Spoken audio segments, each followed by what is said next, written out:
Good afternoon to everyone and आज हम लोग जो है ना मैथमेटिक्स स्टार्ट कर रहे हैं। आज है 2 जनवरी 2026 और आज से हम लोग स्टार्ट करें मैथमेटिक्स। और ये जो मंथ है ना जनवरी का, इसमें मैंने आपको शेड्यूल दे दिया है।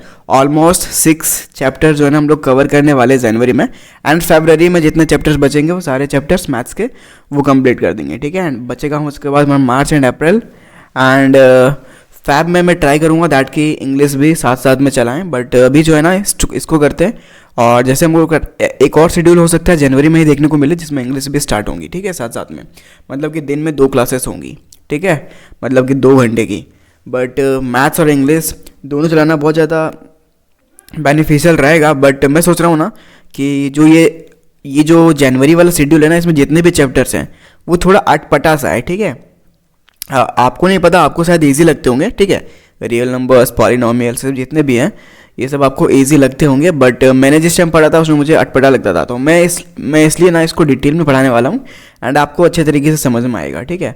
फिलहाल मैं बताना चाहता हूँ कि इसमें जो है ना ये जो है ना एक्सप्लेनेशन इसमें बहुत कम मांगता है, ठीक है। मैथ्स जो है ना वो किस पे डिपेंडेंट है? प्रैक्टिस, ठीक है। तो जितना ज़्यादा आप प्रैक्टिस करोगे प्रोबेबिलिटी होगा उतना ज़्यादा आपका क्वेश्चन सॉल्व करने का, दैट कि आप एग्जामिनेशन में उतना ज़्यादा सॉल्व कर पाओगे, ठीक है। आपके एग्जामिनेशन में कितने क्वेश्चन आने वाले? 30 क्वेश्चन आने वाले।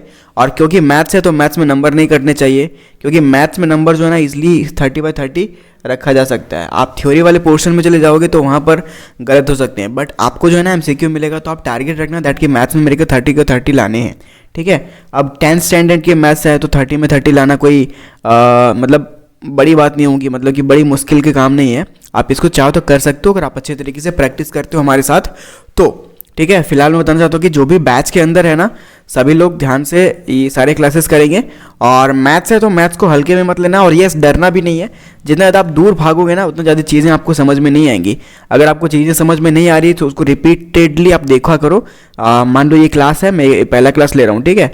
आपने मैथ्स तो मेरे से पहले पढ़ा नहीं है तो मैं मैथ्स फर्स्ट टाइम पढ़ा रहा हूँ, हो सकता है मैं अच्छा से ना पढ़ाऊँ, ठीक है। तो आप रिपीटेडली इसको पढ़ सकते हो। वेरएज अगर आपको हेल्प चाहिए तो आप जो है ना जो डाउट सेशन वाला ग्रुप है उसमें आप मैसेज कर सकते हो जो कि टेलीग्राम पे है, ठीक है। रैपिडली आपको इंस्टेंटली आपको वहाँ पर आंसर मिल जाएंगे, ठीक है। तो बिल्कुल भी मैथ्स से नहीं डरना है। और आज हम लोग मैथ्स को यहाँ पर स्टार्ट कर रहे हैं 2 जनवरी से। तो देखते हैं हम लोग कब यहाँ पर जो है ना शेड्यूल आपको मिल गया है। और यस, जो शेड्यूल हम लोग यहाँ पर आपको देते हैं उस शेड्यूल के अनुसार ही चलते हैं एंड वो काफ़ी ज़्यादा बेनिफिशियल होता है। जिस तरीके से मैंने आपका बायोलॉजी विदिन 30 डे आपका कंप्लीट करा दिया है, आप उसको रिवीजन कर सकते हो, उसकी टेस्ट आप लगा सकते हो, ठीक है। टेस्ट में अगर आपके नंबर आ रहे हैं 40+ नंबर आ रहे हैं तो बहुत बढ़िया। अगर नंबर कम आ रहे हैं तो उसको बढ़ाने की कोशिश करो, ठीक है। फिलहाल 3 टेस्ट हो चुके हैं I think, heredity, how do organism reproduce and एक और कोई चैप्टर था उसका भी टेस्ट हो चुका है, ठीक है। तो देखो रियल नंबर जो है ना बेसिकली आप यहाँ पर सुन के समझ में आ रहे हो दैट कि वास्तविक संख्या, ठीक है। तो वास्तविक संख्या है क्या? बट उससे पहले यहाँ पर कुछ चीज़ें जो कि आपको जानना काफ़ी ज़्यादा ज़रूरी है, ठीक है। एक तो यहाँ पर आपको नेचुरल नंबर पढ़ने हैं। नेचुरल नंबर देखो, सबसे पहले तो हमारा रैशनल नंबर और इरेशनल नंबर 2 नंबर्स हैं, ठीक है। तो रैशनल नंबर में ना इंटीजर पढ़ने, होल नंबर, नेचुरल पढ़ने। लेकिन इरेशनल नंबर में ना यहाँ पर कुछ चीज़ें दे रखी है, ठीक है। तो मैं यहाँ पर एक न्यू पेज ले लेता तो बढ़िया रहता, बट कोई ना। यहाँ पर हम लोग को नेचुरल नंबर देखने हैं, उसके अलावा होल नंबर पढ़ने हैं। होल नंबर,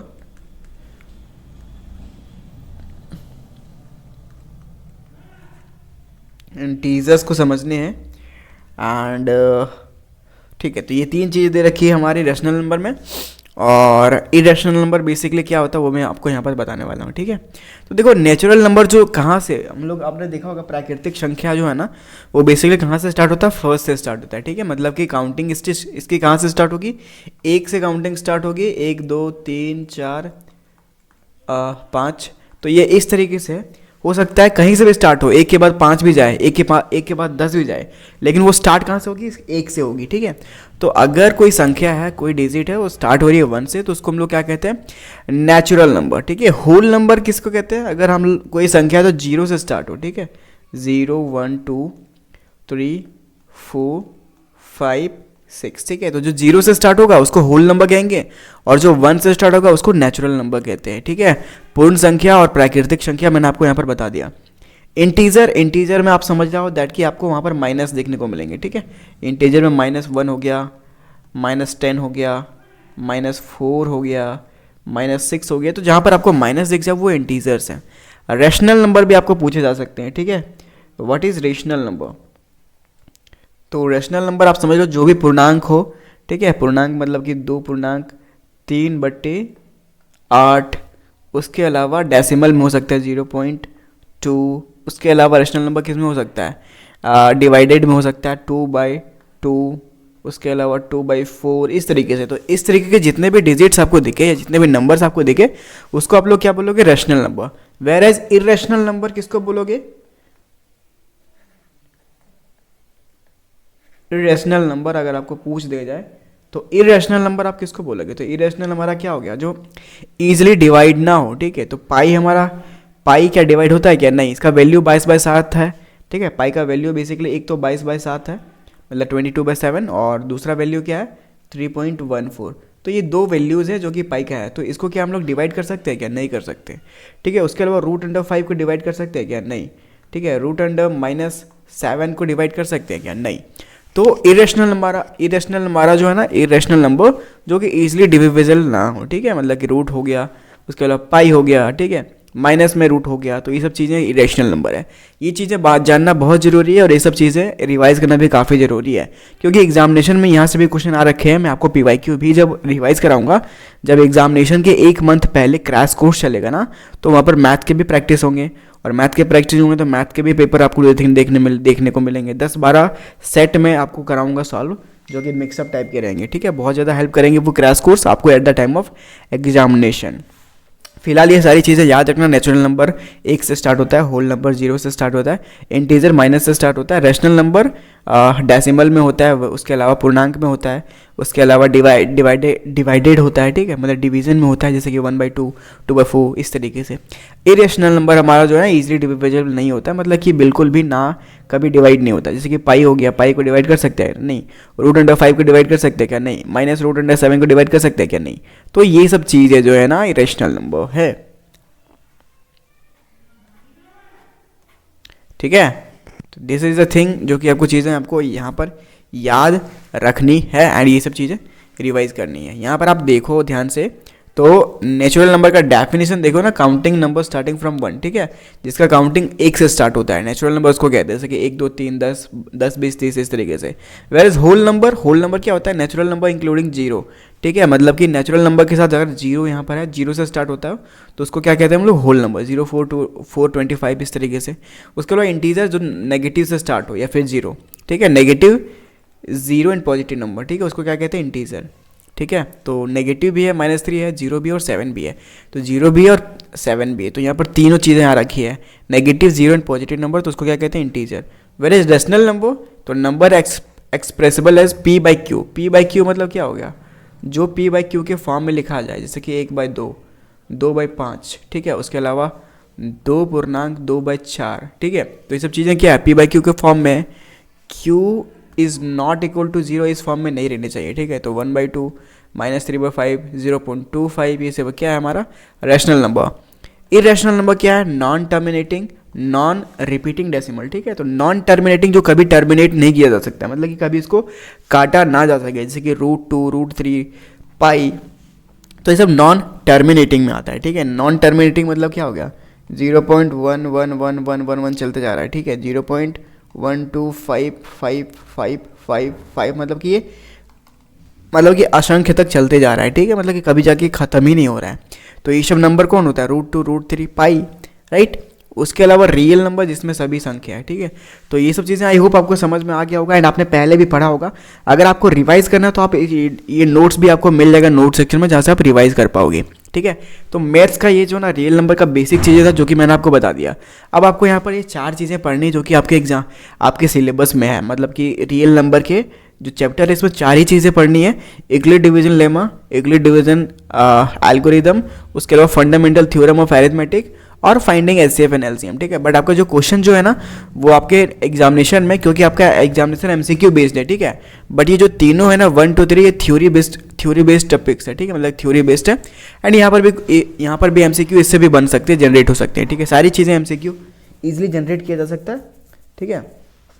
तो यहाँ पर आप देख सकते हो फाइंडिंग HCF एंड LCM जो है ना, ये वेरी वेरी इंपॉर्टेंट है इस चैप्टर में, ठीक है। और उसके अलावा theory based HCF and LCM भी आपको देखने को मिल सकते हैं, ठीक है। तो जो मेन जो क्वेश्चन आपको देखने को मिलेंगे 2026 में, वो HCF एंड LCM निकालने से ही आपका पूरा का पूरा यहाँ पर ये चैप्टर जो है ना ख़त्म हो जाएगा, ठीक है। आपको यहाँ पर इस सेशन में, मतलब ये क्लास जो है ना, एक क्लास में मैं आपको सारी चीज़ें बताऊंगा जो कि आपको दिख रहा है, Euclid division lemma, Euclid division algorithm, fundamental theorem of arithmetic, उसके अलावा फाइंडिंग HCF एंड LCM। और कल से हम लोग स्टार्ट करेंगे एक्सरसाइज प्रैक्टिस, ठीक है। देखो चीज़ें तो आपको ईजिली समझ में आएंगी, लेकिन प्रैक्टिस भी करना है ना। तो एक्सरसाइज 1.1 में जितने क्वेश्चन है वो मैं आपको करवाऊँगा लाइव, 1.2 में जितने क्वेश्चन है वो भी मैं करवाऊँगा, 1.3 में जितने क्वेश्चन है वो भी मैं करवाऊँगा, एंड 1.4 मैं जितने भी क्वेश्चन वो करवाऊँगा। क्योंकि क्वेश्चन जो है ना यहीं से आपको देखने को मिलेंगे, या तो फिर एक्सरसाइज से या तो फिर एग्जाम्पलर से, ठीक है। मैं आपको प्रूफ भी दिखाऊंगा जो क्वेश्चन आ रखी है ना वो कहाँ से आ रखा है, ठीक है। तो दो चीज़ें अगर आप मैथ्स में कर ले तो एक एग्जाम्पलर और एक एक्सरसाइज, आपका 30 नंबर कोई भी नहीं काट पाएगा झारखंड GNM 2026 के एग्जामिनेशन में। याद रखना, एग्जाम्पलर और एक्सरसाइज, ठीक है। जो चीज़ें मैंने करके 9 रैंक मैंने लाया था, तो किस लिए लाया था, मैंने भी ये सब सारी चीज़ें कर रखा है, तब तो मैं आपको बता रहा हूँ ना। तो येस, दैट इज थिंग, आपको मैथ्स में एग्जाम्पलर करने, एग्जाम्पलर, उसके अलावा एक्सरसाइजेस, ठीक है। जितने भी एक्सरसाइजेस है और जितने भी एग्जाम्पलर है, अगर आप उतना कर लोगे, आपको 23 नंबर में से 30 नंबर लाने से कोई भी नहीं रोक पाएगा, ठीक है। मैथ्स में 30 नंबर मिलेंगे जब आप 15 चैप्टर पढ़ोगे तो, ठीक है, 15 चैप्टर पढ़ोगे तो। लेकिन साइंस में अगर आप 15 चैप्टर पढ़ोगे तो वहाँ पर कितना नंबर मिलेगा आपको, 90 नंबर, ठीक है। तो ये चीज़ें छोड़ के मैथ्स को भूल मत जाना। लेकिन मैथ्स में नंबर नहीं करते हैं, तो 30 में 30 कंफर्म यहाँ पर आप ला सकते हो, लेकिन साइंस में आप 90 नंबर लाना थोड़ा वहाँ पर मुश्किल होगा, ठीक है। तो स्टार्ट करते हैं हम लोग Euclid division lemma. What is Euclid division lemma? अगर आप यहाँ पर देखो तो ये इस तरीके से डिवीजन है जो आप बचपन में करते होगे, डिवीजन इस तरीके से, दैट 4 है तो इसको आप क्या करते होते हैं, यहाँ पर 4 2 जा, मतलब 2 2 जा 4, ठीक है। तो यहाँ पर आपका यहाँ पर 0 आता था रिमाइंडर, राइट। एंड हमारा ये डिवाइडर हो गया, ये देख सकते हो डिवीजर हो गया, डिवाइडर हो गया, मतलब डिवाइडेंड हो गया एंड डिवाइजर हो गया, एंड हमारा ये जो है ना रिमाइंडर हो गया, ठीक है। क्वोशंट क्या बचता है वो भी मैं आपको सारी चीज़ें बताने वाला हूँ, ठीक है। तो यूक्लिड डिवीजन एल्गोरिथम फार्मूला कुछ इस तरीके से, dividend is equal to divisor into quotient plus remainder, ठीक है। जिसको हम लोग किससे लिख सकते हैं, इस फॉर्मूलेट में लिख सकते हैं क्या, A is equal to B Q plus R, dividend A is equal to B into Q plus R, ठीक है। बी क्या हो गया डिवाइजर, क्यू क्या हो गया क्वोशंट, आर क्या हो गया रिमाइंडर, ठीक है, और ए क्या हो गया डिवाइडेंड, ठीक है। रिमेंबर दैट ये जो फॉर्मूला है ना, यही है यूक्लिड डिवीजन एल्गोरिथम का formula, A is equal to B into Q plus R, ठीक है। और जो भी आप डिवाइड करते हो, जो भी कंटेंट मैं आपको देता हूँ, मतलब जो भी कंटेंट मैं अगर आपको दे रहा हूँ, ठीक है, तो वो हो गया हमारा यहाँ पर। अब आप अगर आप देखो यहाँ पर तो कुछ इस तरीके से यहाँ पर किया है, ठीक है। तो डिवाइडेंड यहाँ पर कौन सा हो गया, 320 जो है ना वो डिवाइडेंड है, ठीक है। और डिवाइजर कौन हो गया 132, ठीक है। तो ये 320 क्या हो गया डिवाइडेंड, जिसको ए से लिखा जाता है, डिवाइडेंड को ए से लिखा जाता है। 132 क्या हो गया डिवाइजर, जिसको बी से लिखा जाता है। क्वोशंट, क्वोशंट कौन हो गया, जो जिससे हम लोग मल्टीप्लाई किए, 132 2 जा 264, राइट। तो 2 क्या हो गया हमारा क्वोशंट, ठीक है। उसके अलावा रिमाइंडर हमारा कितना बचा, रिमाइंडर देखो 56, ठीक है। तो आर, तो इसी फॉर्मेट में हम लोग जो है ना डिवीजन करके HCF और LCM भी निकाल सकते हैं, और इस फॉर्मेट में देखो अरेंज हो रहा है। तो यहाँ पर आपको समझ में आ गया। उसी तरीके से यहाँ पर देखो, यहाँ पर सेम है, 132 हमारा ए हो गया, ठीक है, मतलब जिसको हम लोग डिवाइडेंड कहते हैं। और उसके अलावा 56 हमारा हो गया डिवाइजर, तो जिसको बी कहते हैं। इंटू में क्वोशंट क्या हो गया 2, यहाँ पर भी 2 बार किया है मल्टीप्लाई, तो क्वोशंट एंड प्लस रिमाइंडर जो बचा 20, वो हमारा रिमाइंडर हो गया। तो सारी चीज़ें इसी फॉर्मेट में यहाँ पर निकल रही है, राइट। तो यही हमारा यूक्लिड डिवीजन एल्गोरिथम, ठीक है। इसको आप सिंपली से इसमें भी कर सकते हो। कैसे कर सकते हो, यहाँ पर जो 2 4 की है ना, तो 4 हमारा क्या है, 4 हमारा ए है, इज इक्वल टू यहाँ पर बी क्या है, बी इंटू क्यू क्या है, ये देखो बी इंटू क्यू। तो यहाँ पर आप क्या कर सकते हो, 4 is equal to 2 into 2 plus quotient क्या है, क्वोशंट जो है ना हमारा बेसिकली वही हो गया बी इंटू क्यू, क्वोशंट 2 है 2, और आर हमारा क्या होगा, रिमाइंडर 0, ठीक है। तो इस तरीके से अगर आप करो तो यहाँ पर 4 इक्वल टू 4 एंड निकल के आ रहा है +0, ठीक है। तो आप यहाँ पर देख सकते हो, अगर इसको मल्टीप्लाई करो तो 8 आएगा यहाँ पर टोटल, और इस तरीके से आप HCF और LCM भी निकाल सकते हो, राइट। HCF इस तरीके से आप निकाल सकते हो यूक्लिड डिवीजन लेमा से, राइट। तो ये फॉर्मूला बिल्कुल भी मत भूलना, A equal to B into Q plus R, ठीक है। इस फार्मूला से आप बहुत सारे क्वेश्चन सॉल्व कर पाओगे, और इस फार्मूला से बहुत सारे क्वेश्चन आ सकते हैं आपके एग्जामिनेशन में, और शॉर्ट नोट्स में आप इसको ऐड कर सकते हो। देखते हैं यहाँ पर यूक्लिड डिवीजन लेमा कहता है, जब हम किसी धनात्मक पूर्णांक a को किसी दूसरे धनात्मक पूर्णांक b से भाग देते हैं तो a equal to B Q plus R आता है, जहाँ पर a क्या है डिवाइडेंट, b क्या है डिवाइजर, q इक्वल क्या है कोशेंट और r क्या है रिमाइंडर, ठीक है, जो कि मैंने आपको अभी अभी बताया, ठीक है। तो कोई भी संख्या क्या होता है, divisor into quotient plus remainder, ठीक है, d into Q is plus remainder, right. तो यही हो गया, और a equal to B into Q plus R, वही आ रहा है, ठीक है। तो याद रखना ये फॉर्मूला बिल्कुल भी मत भूलना, a equal to B into Q plus R, मतलब a equal to B Q plus R, जो कि यहाँ पर भी दे रखा है, ठीक है। तो समझ में आ गया कि यूक्लिड डिवीजन लेमा बेसिकली कहता क्या है, कोई भी इक्वेशन दे रखा है या फिर कोई भी डिजिट दे रखा है, तो यूक्लिड डिवीजन लेमा को मेथड अप्लाई करते हुए अगर उसको कैलकुलेट करने बोल दिया जाए, ठीक है। मान लो 48 है, ठीक है, 48 को अगर बोल दिया जाए दैट कि यूक्लिड डिवीजन लेमा से ब्रेक डाउन करो इसको, तो कैसे आप करोगे, ठीक है, कैसे करोगे, सिंपली से इस तरीके से बनाओगे। एंड इसको कैसे कर सकते हो, मिनिमम अगर आप हाईएस्ट डिजिट लेना चाहो तो हाईएस्ट भी ले सकते हो, बड़ी संख्या, छोटी संख्या लेना चाहो तो छोटी संख्या से भी कर सकते हो। बट छोटी संख्या करोगे तो ये जो ग्राफ है नीचे बहुत ज़्यादा लंबा जाएगा, ठीक है। बड़ी संख्या से करोगे तो ग्राफ जो है ना ऊपर रहेगा। देखो हम यहाँ पर करके दिखाता हूँ, तो 2 दूनी 4 एंड 4 दूनी 8, ठीक है। तो ये बेसिकली किससे करें हम लोग, सॉरी यहाँ पर हम लोग किए ना 24 से किए, और यहाँ पर क्या है हमारा 48, ठीक है। ये देखो 0 0, राइट।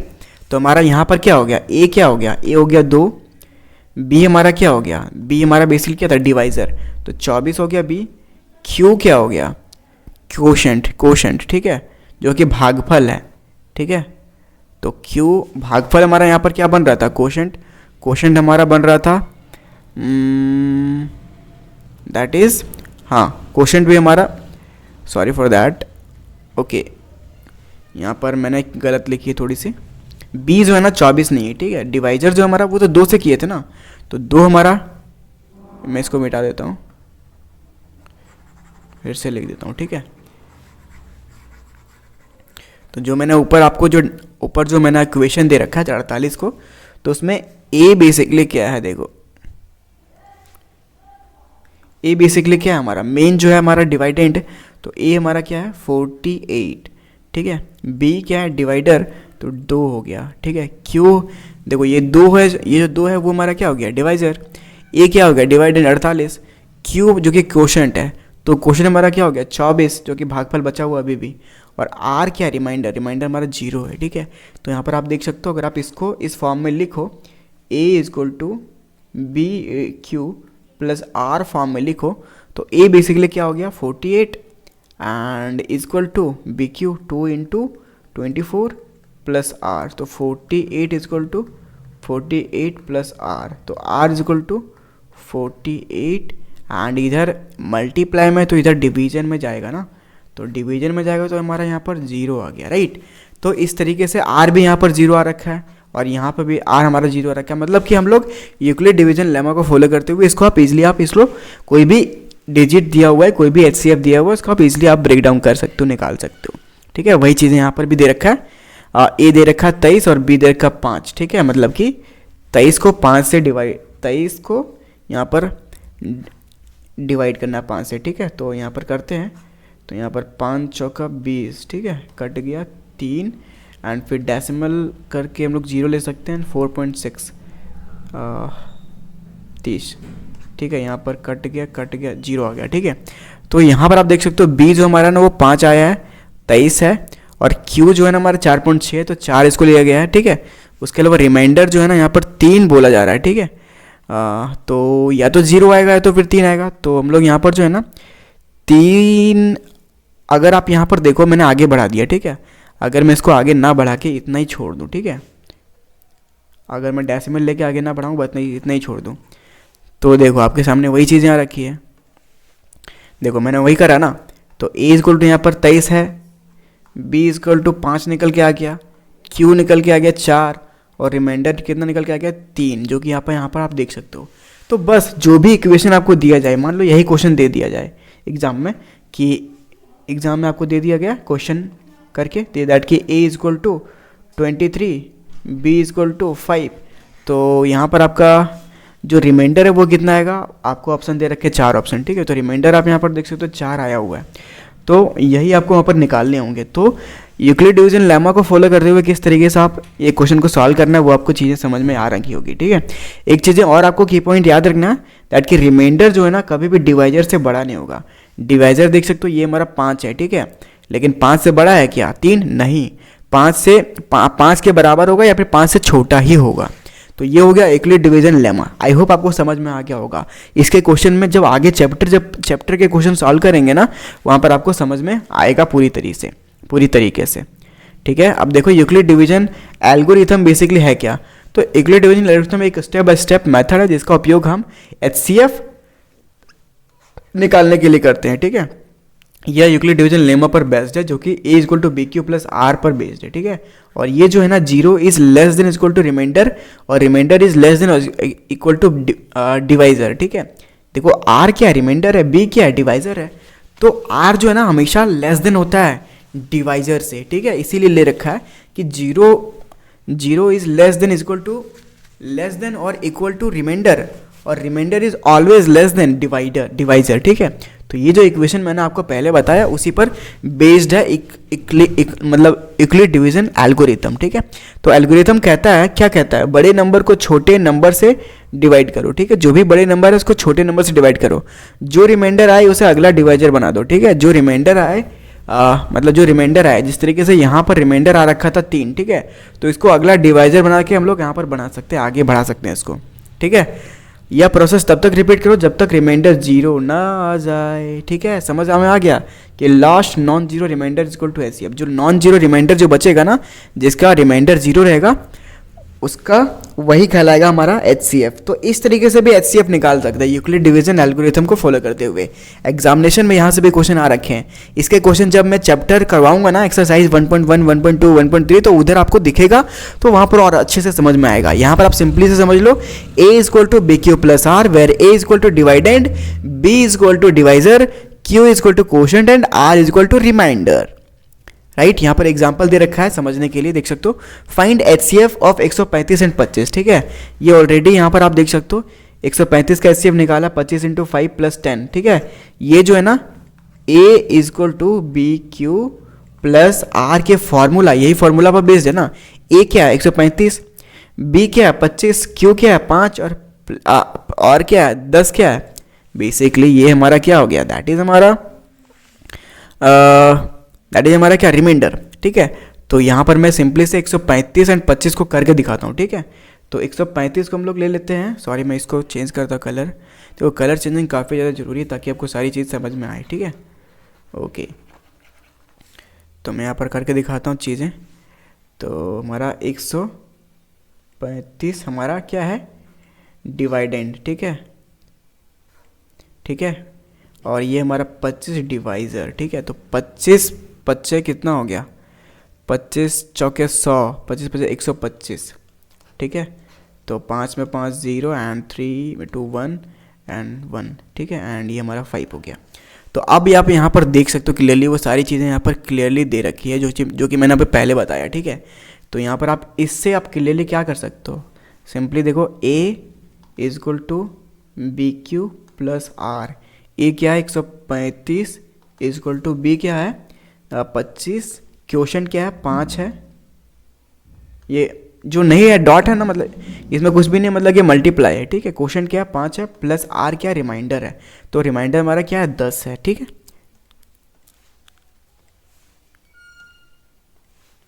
रिमाइंडर क्या है हमारा 10। अब देखो ये इक्वेशन आपको यहाँ पर भी देखने को मिल रहा है, तो आप समझ में आ गया ना दैट कि A equal to B Q plus R किस तरीके से अप्लाई होता है, और इस तरीके से आप इसको सॉल्व कर पाओगे, ठीक है। अब स्टेप 2 में जो ना 25 को डिवाइजर बना दिया, ठीक है, और रिमाइंडर यहाँ पर 10 बचेगा, ठीक है। अब जो 25 आप देख सकते हो स्टेप 2 में देख सकते हो 25 इक्वल टू 10 इंटू 2 प्लस 5, और अब डिवाइजर 10 बचा है तो रिमाइंडर 5। अभी इसको अगर आप आगे बढ़ाते जाओगे ना, 10 को अगर मैं यहाँ पे कर दूँ, अगर मैं 10 को यहाँ पे कर दूँ इस तरीके से, ठीक है, और इसको सॉल्व करते जाऊँ तो आप यहाँ पर इसको सॉल्व कर पाओगे, ठीक है।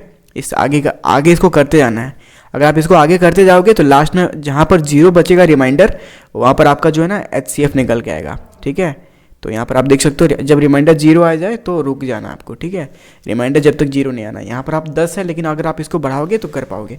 एक काम करना, ये जो HCF है ना, फाइंड HCF ऑफ 135 एंड 25, तो आप इसको सॉल्व करना इसी तरीके से करना है, ठीक है। जो मैं आपको यहाँ पर एक डायग्राम दिखा रहा हूँ, अगर दिख जाए तो बहुत बढ़िया। हाँ, वही डायग्राम ना, पहले वाला डायग्राम देखो, इस मेथड में करना है। एक 320 और 132 इस तरीके से किया ना, तो देखो अगला बार 56 शेष बचा, मतलब कि रिमाइंडर बचा, तो यहाँ पर 132 नीचे आ गया, ठीक है। तो उसी तरीके से यहाँ पर जो है ना, कहाँ पर, यहाँ पर 25 नीचे आ जाएगा, 10 इंटू 25 इस तरीके से हो जाएगा, ठीक है। और यहाँ पर दो रख के भी आप यहाँ पर काट पाओगे, ठीक है। तो इस तरीके से आपको आगे बढ़ते जाना है, ठीक है। समझ में आ गया ना, इस तरीके से इसको करना है पूरे तरीके से, जब तक 0 ना आ जाए तब आपका जाके आंसर आएगा। अब देखते हैं यहाँ पर कुछ चीज़ें और चीज़ें दे रखी है। What is rational number.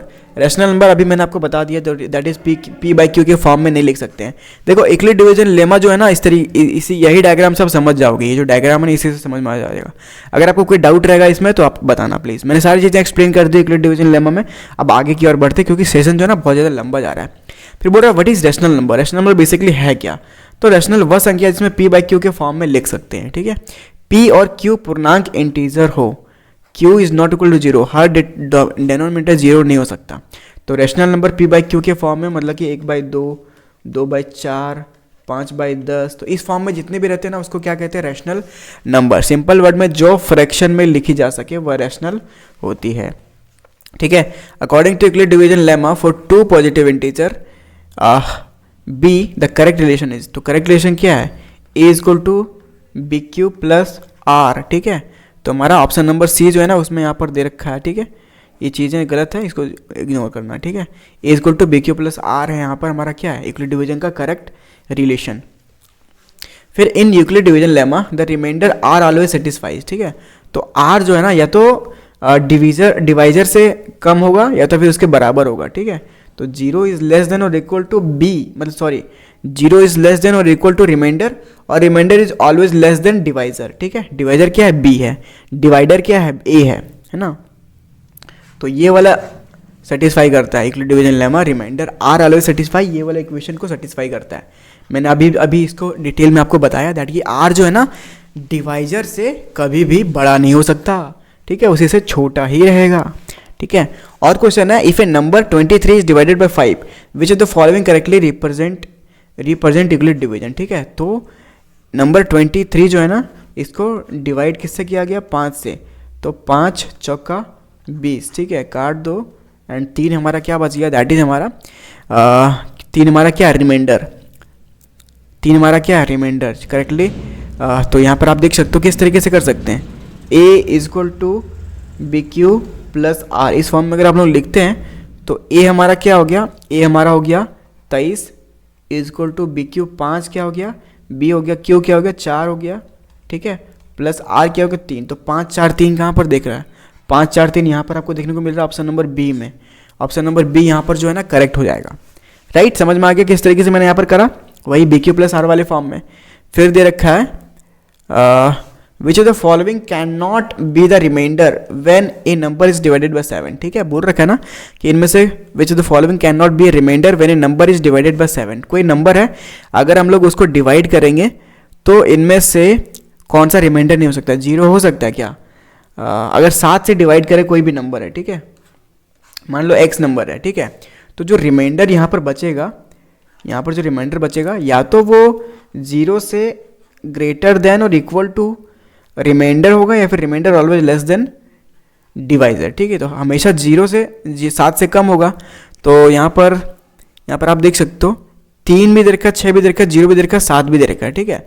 But यहाँ पर बोला है which of the following can not be remainder, ठीक है। तो देखो नीचे वाले जितने हैं 6 भी हो सकता है, 3 भी हो सकता है, 0 भी हो सकता है, बट 7 हो सकता है क्या? 7 नहीं हो सकता है, ठीक है। हमेशा हमेशा जो है ना डिवाइजर से कम ही होगा, मतलब कि छोटा ही होगा। जो रिमाइंडर है ना हमेशा डिवाइजर से छोटा ही होगा, इक्वल नहीं होगा, ठीक है। देखो यहाँ पर आर मतलब कि remainder is always less than B जो कि डिवाइजर है। ओके, तो समझ में आ गया ना, 7 से हमेशा छोटा रहेगा। ये हमारा क्या है? डिवाइजर, डिवाइजर जिसको हम लोग बी से लिखते थे। तो समझ में आ गया कि हमेशा जो है ना डिवाइजर हमेशा रिमाइंडर जो है ना हमेशा डिवाइजर से छोटा रहता है, बराबर नहीं रहता है। फिर दे रखा अगला question, if a is equal to 37, b is equal to 6, then values of q into R respectively R. तो a दे रखा 37 और b दे रखा 6, ठीक है। तो a is equal to B Q plus R के फॉर्म में तो हम लोग कर सकते हैं, बट पहले हम लोग क्या करेंगे, इसको ओरिजिनेट करेंगे। तो 37 डिवाइड बाय 6, तो 6 6 36 आ गया, ठीक है।